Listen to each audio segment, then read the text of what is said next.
गोपीनाथराव मुंडे यांच्या खुनाचे डाग पृथ्वीराज चव्हाण यांच्या कपड्यावर आहेत असं का म्हटलं जातंय? नेमकं काय विधान केलेलं आहे पृथ्वीराज चव्हाण यांनी?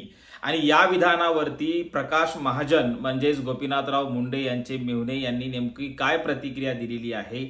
नेमकं मुंडे साहेबांचं राजकारण काय होतं? मुंडे साहेबांचा घात झाला की अपघात झाला? अशा सर्व अंगाने चर्चा आपण या व्हिडिओच्या माध्यमातून करणार आहोत.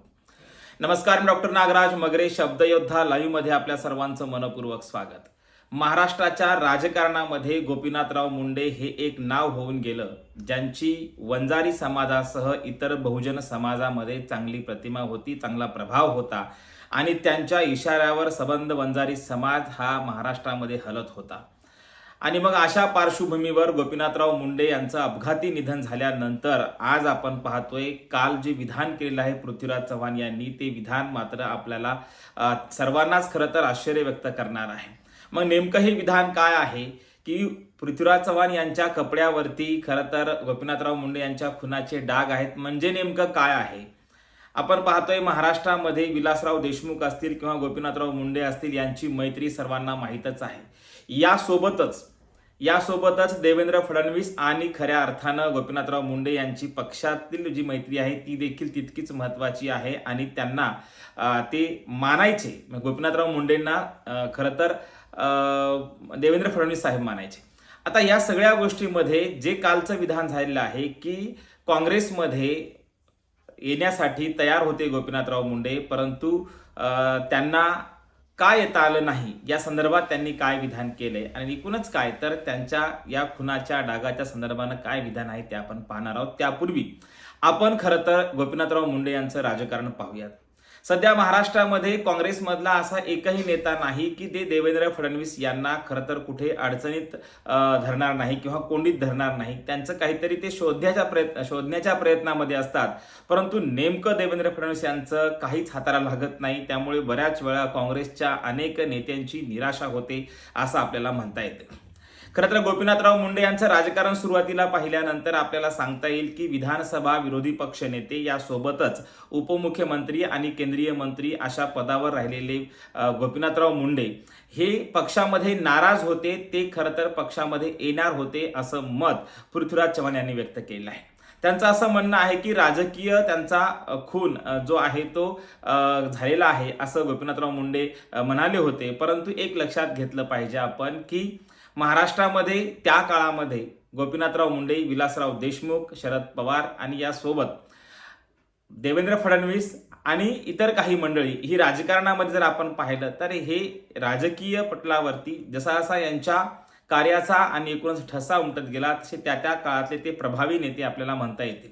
विलासराव देशमुखांचा एक काळ होता, गोपीनाथरावजी मुंडे यांचा एक काळ होता, शरद पवार यांचा एक काळ होता आणि आत्ता आपण पाहतोय निर्विवादपणे देवेंद्र फडणवीस यांचा काळ आहे आणि त्यासोबतच एकनाथजी शिंदे यांचा काळ आहे. हे आपल्याला नाकारता येत नाही.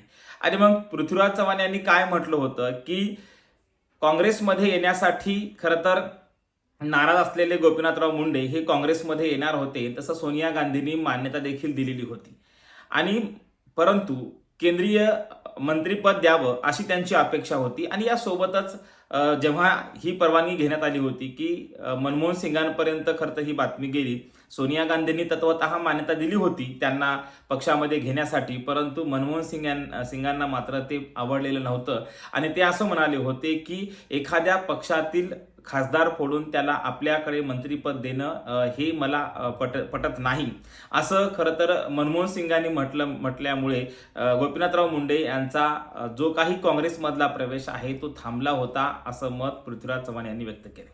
तशी प्राथमिक चर्चा ही अहमद पटेल यांच्याशी झालेली होती असंही सांगायला ते विसरले नाहीत, परंतु यावर मात्र प्रकाश महाजन यांनी आपली भूमिका व्यक्त केलेली आहे आणि पूर्णतः भूमिका ही पृथ्वीराज चव्हाण यांच्या विरोधात गेलेली आहे. त्यांनी जी काही मांडलेली भूमिका आहे त्यांचं असं म्हणणं आहे की पृथ्वीराज चव्हाण हे अर्धसत्य सांगत आहेत, पूर्ण सत्य मी सांगतोय असं मत प्रकाश महाजन यांनी व्यक्त केलं. खरं तर आपण पाहतोय की मनमोहन सिंगांच्यावर जे काही पुस्तक आलं होतं त्या पुस्तकानं देशाच्या राजकारणामध्ये बदल झाला आणि 14ला सरकार बदललं हे आपल्या सर्वांना माहितीच आहे. सोनिया गांधींनी परवानगी दिल्यानंतर मनमोहन सिंगांनी नकार दिला असं होऊ शकत नाही. एकतर पृथ्वीराज चव्हाण काहीतरी लपवत आहेत का असाही प्रश्न पडतो. कारण मनमोहन सिंगांना खरं तर बाहेर देशातून येणाऱ्या एखाद्या व्यक्तीला, प्रकाश महाजनच म्हणतात की एखादी व्यक्ती जर बाहेर देशातून आली, देशाच्या भेटीवरती एखाद्या देशाचा प्रधानमंत्री आला, तर त्याला भेटण्यासाठी मनमोहन सिंगांना सोनिया गांधींची पहिल्यांदा परवानगी घ्यावी लागायची. पहिल्यांदा सोनिया गांधी भेटायच्या आणि त्यानंतर मनमोहन सिंग भेटायचे. मग अशा वेळी गोपीनाथराव मुंडे यांच्या काँग्रेस प्रवेशाच्या संदर्भाने पृथ्वीराज चव्हाण यांनी केलेले विधान जे आहे ते कुठेतरी न पटणार आहे असं प्रकाश महाजनही म्हणतात आणि तसंच आपल्याला देखील वाटत आहे.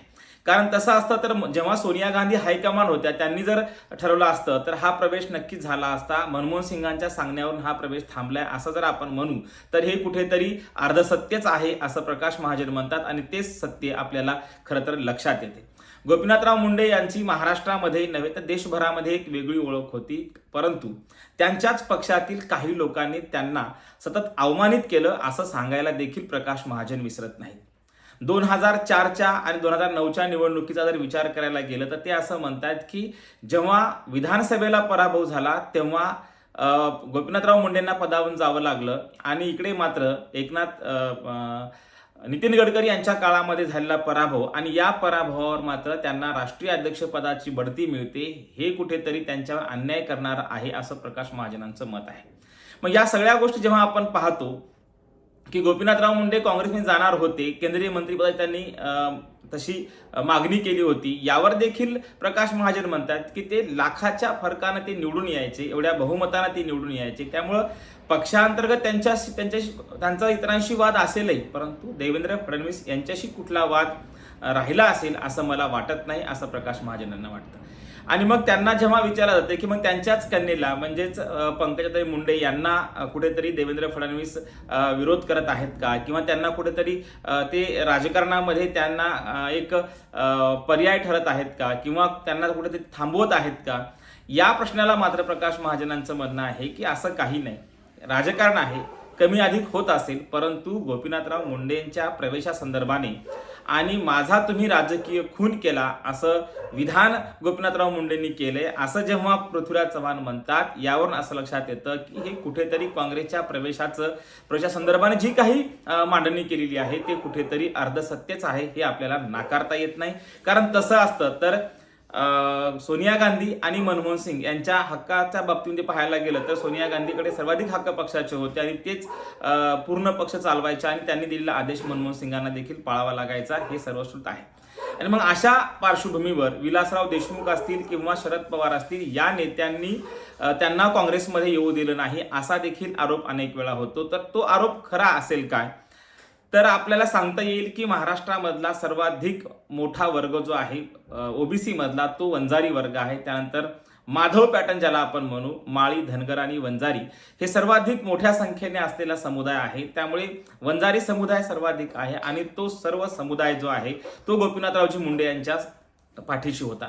त्यामुळे गोपीनाथराव मुंडे जर काँग्रेसमध्ये गेले तर राष्ट्रवादी काँग्रेसचं नुकसान होईल असं शरद पवारांना वाटत होतं, अशी शंका येते. आणि म्हणून कुठेतरी काँग्रेसमधल्याच काही लोकांना हाताशी धरून त्यांचा प्रवेश जो आहे तो रोखला होता का, किंवा त्यांना जाणीवपूर्वक काँग्रेसमधल्याच काही नेत्यांनी विरोध केला होता का, हा देखील प्रश्न पडतो. परंतु तसं पाहायला गेलं तर विलासराव देशमुख आणि गोपीनाथराव मुंडे हे चांगले मित्र होते. मित्र राहणं वेगळं, पण राजकारणाचा जर विचार करायला गेलं तर स्वाभाविक आहे गोपीनाथराव मुंडे जर काँग्रेसमध्ये आले असते तर कदाचित या काँग्रेसमधल्या नेत्यांचं नुकसान झालं असतं असंही आपल्याला नाकारता येत नाही.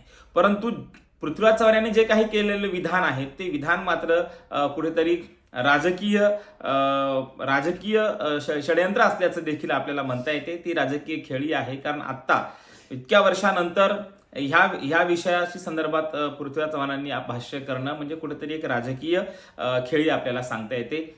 पक्षांतर्गत त्यांना होत असलेला विरोध सांगताना देखील आपल्याला म्हणता येते की 2009च्या जेव्हा विधानसभेच्या निवडणुका होत्या तेव्हा पक्षाचा प्रचार करायला जळगावला खरं तर गोपीनाथराव मुंडे गेले होते, परंतु त्यांना घ्यायला गाडी नाही आली तर त्यांना रिक्षानं जावं लागलं असं प्रकाश महाजन म्हणतात. आणि त्यांनी खंतही व्यक्त केली की अनेक वेळा गोपीनाथराव मुंडे यांचा अवमान पक्षातील काही नेत्यांनी केला, काही नेतृत्वाने केला, परंतु महाजन हे मान्य करायला तयार नाहीत की ते काँग्रेसकडे ते जाणार होते किंवा त्यांनी तशी मागणी केली असेल असं प्रकाश महाजनांना वाटत नाही.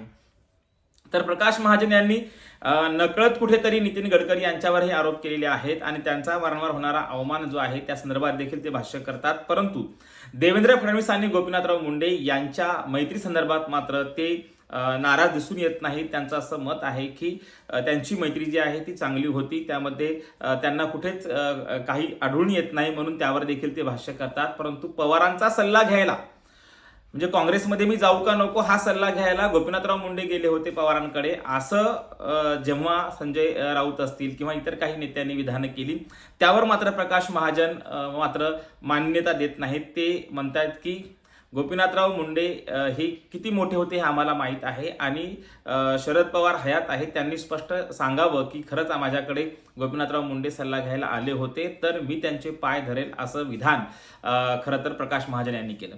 महाजनांचं असं म्हणणं आहे की स्वतः गोपीनाथराव मुंडे जरी आले आणि ते जरी येऊन म्हणाले की हो मी सल्ला घ्यायला गेलो, तरीही मी ते मान्य करणार नाही, असं ठणकावून सांगायला ते विसरत नाहीत. प्रकाश महाजन हे त्यांचे मेव्हणे आहेत, त्यांनी जवळून राजकारण पाहिलेलं आहे आणि त्यामुळे स्वाभाविक आहे की त्यांना काय चाललं होतं पक्षामध्ये आणि त्याचा परिणाम प्रकाश महाजनांना माहीत होता की गोपीनाथराव मुंडे यांच्यावरती काय परिणाम होत आहे, पक्षांतर्गत हेवे दावे जे चालले त्याचा परिणाम काय होत आहे हे खरं तर यांना माहीत होतं. आता खरं तर ही सगळ्यांची मतं झाली, पृथ्वीराज चव्हाणांची मतं असू द्यात की प्रकाश महाजनांची मतं असू द्यात किंवा संजय राऊतांची मतं असू द्यात, परंतु आता खरं मत आपल्याला पाहायची वेळ येते ती म्हणजे त्यांची कन्या पंकजाताई मुंडे. आता ताईंना काय वाटतं तर त्यांनी सरळ सांगितलेलं आहे की माझे वडील खरं तर कमळातच जन्मले आणि कमळातच विसावले, त्यामुळे कमळ सोडून ते कुठेच जाणार नव्हते. एखादी मुलगी जेव्हा आपल्या वडिलांच्या राजकारणासंदर्भातील एका लाईनमध्ये ही समीक्षा करते काँग्रेसमध्ये जाण्यावरून आणि मग आपल्याला सांगता येतं की त्यांच्या कन्येचं विधान असेल किंवा त्यांचे मेव्हणे प्रकाश महाजनांचं विधान असेल, तर याच्यावरून आपल्याला सांगता येतं की गोपीनाथराव मुंडे नाराज नक्कीच पक्षामध्ये होते, परंतु काँग्रेस त्यांच्यासमोर पर्याय नव्हता किंवा ते तिकडं जाण्याच्या तयारीतही नव्हते, असंच एकूणच प्रकाश महाजन आणि पंकजाताई मुंडे यांच्या विधानावरून आपल्याला सांगता येते. एकूणच काय तर महाराष्ट्राच्या राजकारणामध्ये संजय राऊतांची जी काही विधानं आहेत ती फार वेळा आपण जर चांगलं निरीक्षण केलं, समीक्षा केली तर ते हवेतली विधानं असतात आणि यामुळेच कुठेतरी काँग्रेसमधल्या जबाबदार नेत्यांनी पृथ्वीराज चव्हाण असतील किंवा इकडे शिवसेना ठाकरे गटाचे संजय राऊत असतील यांची जी विधानं आहेत ती जबाबदार व्यक्तीची विधानं असतात आणि अशा व्यक्तींनी असं बेजबाबदार विधान करणं हे कुठेतरी पटणार नाही असंही प्रकाश महाजनांना वाटतंय. एकूणच तुम्हाला काय वाटतं की खरंच गोपीनाथराव मुंडे हे पक्ष बदलणार होते का, ते पक्षातून जाऊन खरंच ते काँग्रेसमध्ये सामील होणार होते का, त्यांनी तसा प्रस्ताव केंद्रीय मंत्रिपदाचा प्रस्ताव काँग्रेससमोर ठेवला असेल का आणि खरंच गोपीनाथराव मुंडे शरद पवारांचा सल्ला घ्यायला गेले असतील का? तुम्हाला काय वाटतं कमेंट्समध्ये नक्की सांगा. धन्यवाद.